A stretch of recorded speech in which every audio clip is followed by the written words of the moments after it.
Yo, what is going on YouTube? I am Germ here. So another day of Worlds Down, another really exciting day with some kind of boring games and some bangers, some decent games here and there. Obviously North America staying undefeated. Some teams shining a little bit more than others. Some teams maybe struggling.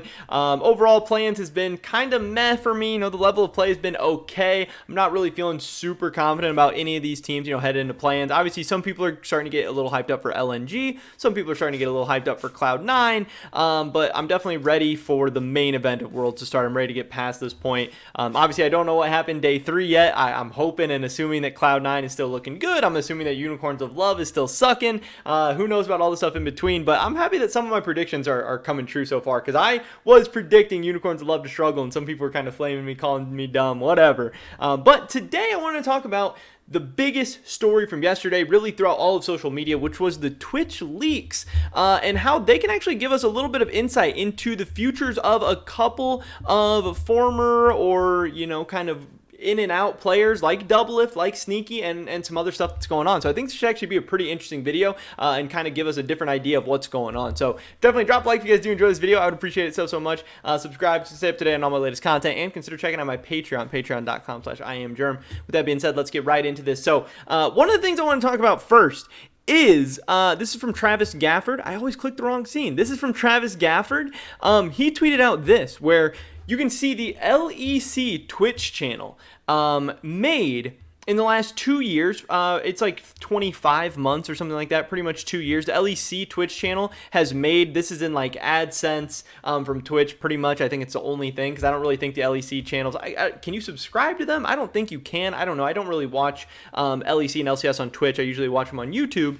But their channel has made $368,000 in the last 2 years. Now, to me, that seems a little bit low. That number doesn't really seem all that impressive. Obviously, that's not counting YouTube. That's not counting their sponsorships. That's not counting, brand deals, everything like that, which also the LEC doesn't have as much of, especially compared to like the LCS, where you have Red Bull, Baron Power Play, and, all that stuff, State Farm Analyst Desk, and yada, yada. Like, the LCS has every single thing sponsored. But this is what the LEC is doing, They've made around $200,000 per year for the last 2 years from Twitch. It's one of their main revenue sources. Obviously, it's the biggest, broadcast for them. Then there's the LCS, which, despite having about half of the viewership, actually has made almost double the amount of money. And again, this is not counting YouTube and stuff, but this is also not counting all the sponsorships and brand deals and all that stuff. And this number is very crazy. This really shows the difference, and I've seen this firsthand on YouTube. I've talked about it before.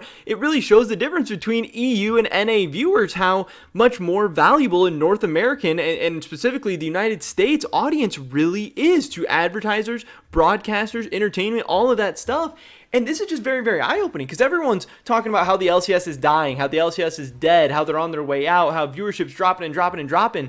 But it also kind of shows that the LCS is probably doing okay. They're pushing almost $350,000, $375,000 a year. That seems a lot better. That seems pretty decent, especially when they're getting a ton of money from all their sponsorships and brand deals too. And all of a sudden, the script kind of flips from the LCS dying and being worried about that to, what is the LEC going to do? Their viewership has been great. Their viewership has been growing. Their viewership has been good. And they're still kind of struggling to make money. Like, I don't know. This, to me, was not a very good sign. But it also was very interesting. Not only the LCS was ahead of them, the LCS is so far ahead of them. Now, yes, there were some people saying that obviously not all of Europe is English-speaking. They have different languages and all that stuff. But the English-speaking broadcast is the biggest. And it's also going to be, the highest paying. So, yeah, you can throw in those other broadcasts. Still, maybe it closes the gap. Maybe it even gets even with the LCS.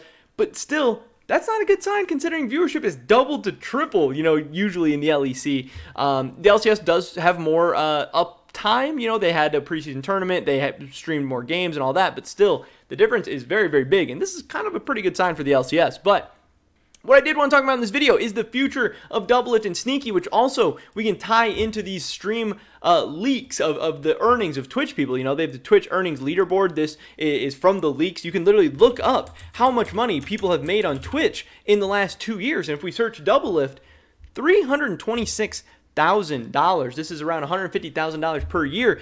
And Doublelift was on TSM last season. This is not even 2 years of full-time streaming. This is like 1 year of full-time streaming, not even a full year of full-time streaming. And then the rest of the time, he was like a part-time streamer and a part-time content creator. And this is just from Twitch, from subs and bits and ads. This is not counting donations, which is a huge chunk of revenue and income, and it's also not counting YouTube. And if we actually go to Doublelift Social Blade, we can see how much he'd be making on YouTube as well. You can see here on the high end, which I do believe these numbers are pretty close to the high end. You know, I make money on YouTube. I know about how much people make. I believe his numbers are probably pretty close to the high end, being about $10,000 per year, which is, or $10,000 per month, which is $120,000 per year. Throwing that on to the 150K, throwing that on to however much he makes from donations, brand deals, sponsorships, all that stuff. So I think, you know, pushing $500,000 a year probably for Doublelift as a content creator, that's pretty good money. You know, this is what he's looking at between, you know, content creation and professional life. Now, obviously, part of Doublelift, you know, he's a little bit older. He's dealt with burnout and stuff like that in the past, motivational issues. You know, that's a lot of what was going on. And he didn't really end on the highest note, but, you know, he can play solo queue and scrim and all this stuff like 12, 13 hours a day and be all stressed out and have to compete at the highest level. Or he can play solo queue from his bedroom and still make $500,000 a year. You know, that is pretty crazy. And then taking a look at Sneaky, who I actually think has a little bit different of a situation. Sneaky in his most recent season, some people were saying he was washed up. Some people were saying he wasn't as good. But I believe the last season Sneaky played with Cloud9, they made the semifinals at Worlds. And Sneaky was not amazing, but I don't think he was as bad as Doublelift was, you know, towards the end of the year last year. And Sneaky is still actively trying to get on teams. You know, he's still saying that if the right opportunity popped up, he would still be down, but the money has to be right, and they have to pay him well. You know, if they want to be on a bad team, they're going to have to pay him well. And if they want to not pay him well, then he needs to be on a good team in a good situation. So, you know, when we look at what Sneaky's been doing, he is at $482,000 just from Twitch, just from subs, bits, and ads. So about $250,000 a year. Same thing with him on YouTube, you know, making about $9,000 a month. So again, we'll call that right around $100,000. So he's making close to $300,000, which that's pretty crazy. That is crazy to me. And you know that, yes, there have been some absurd LCS contracts given out, but what kind of money is being thrown at Sneaky? And also, what is he having to give up? You know, if you want him to be in that more stressful, more competitive environment, where he's having to put even a bigger time commitment and put his life on hold, his family, friends, relationships, all that stuff, the money has to be right. So I thought this kind of was an interesting way of kind of peeling back the curtain and looking at the actual amounts of money that these guys are dealing with and knowing where the money is going to have to be from some of these orgs. Because yes, TSM, 100 Thieves, Team Liquid, Cloud9, they're throwing out these crazy amounts of money. But when you hear that Dignitas is in contact with Sneaky or, you know, FlyQuest or whatever like that, you know they're probably not throwing around $300,000, $400,000, $500,000 a year plus because these teams just don't have those budgets, especially during COVID. So I do think Doublelift, no matter what, is unlikely to return. It seems like he's just kind of over it, done with it, and moving on to the next stage of his life. But I still think it's cool to see his earnings and kind of interesting.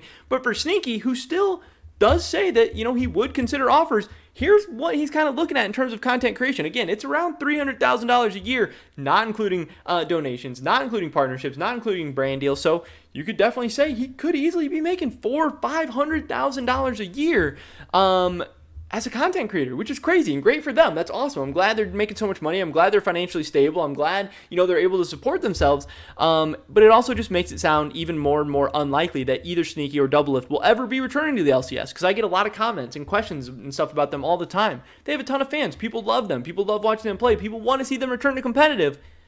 But in NA, especially for these massive, massive content creators, the money is just too good in content creation, and the life is too good to pass up, really, in my opinion. So again, I don't expect to see either of these guys back, but I did think that this was, you know, kind of an interesting video and an interesting discussion to have, and it was topical because everyone was talking about the Twitch leaks today. But that is pretty much it for this video today, guys. Tell me to drop a like if you did enjoy it. I'd appreciate it so much.